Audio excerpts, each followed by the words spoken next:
So I played 6 years. I played roughly 3 years with the Baltimore Ravens and 3 years with the Indianapolis Colts. But actually, in between that time, I actually got my MBA at Harvard Business School in the off seasons, which is where the concept of rares actually came from. Wow. Wow. So, okay. How important was it for you to know? Because I'm sure, well, let me ask this. Growing up as a kid playing football, was it your dream to make it to the NFL? It was. By the time I was 10 or 11, I knew that's what I wanted to do. And I knew that literally my brother's 13 months older than me. So we promised ourselves, our dad was in prison. My mom raised me. We're from the 5th Ward of Houston. So we promised ourselves one of us would make it. And if my brother made it, I'd support him. If I made it, he'd support me.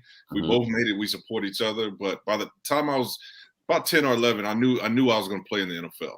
Yeah. Wow. Wow. Okay. Now, you mentioned going back to school. Now, how important was that piece? Because like we spoke about before we started, unfortunately, a lot of athletes put all of their eggs in one basket. So when they retire or, they're so involved with the day-to-day process of being an athlete that sometimes they don't think about things outside of it.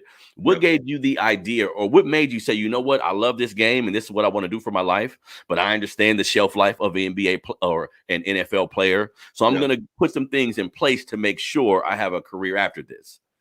That's a great question, and I talk to a lot of young athletes about that, because it's, on one hand, if you're not all in and 100% committed to your dream of being a professional athlete, you'll never make it.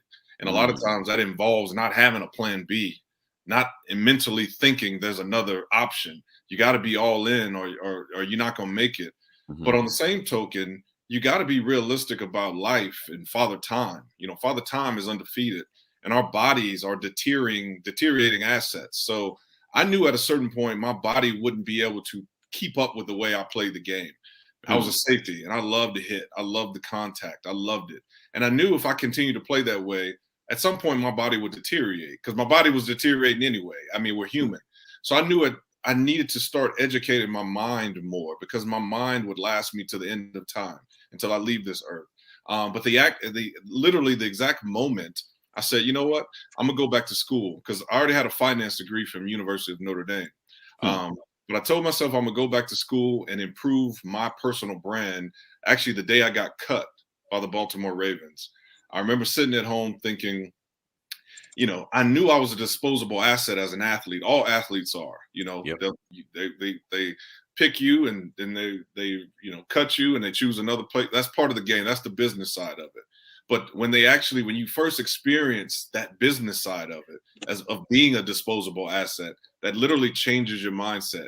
You go from being this kind of naive rookie, kind of coming out of college, thinking you're going to be here with the same guys your whole career, to understanding, man, this is a business, and that's not the reality. So the more you can improve your personal brand, the better off you'll be, not only in sports, but after sports. So the day I got cut by the Ravens, going into my second year, I applied for Harvard Business School. And obviously it's a process, but that's what triggered me into saying, okay, I want to educate myself more to prepare myself when this game ends. Got it. Now, just for all of my listeners, please just give us a breakdown of what is rares exactly. That's a good question. So rares is the first SEC qualified, meaning we're actually regulated by the SEC, the same governing body that regulates the stock market.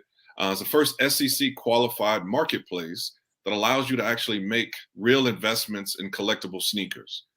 So the way you do that is we allow you to own fractional ownership in a sneaker. So the sneaker industry is a booming industry. It's $80 billion now, and it's projected to grow to $126 billion by the year 2026.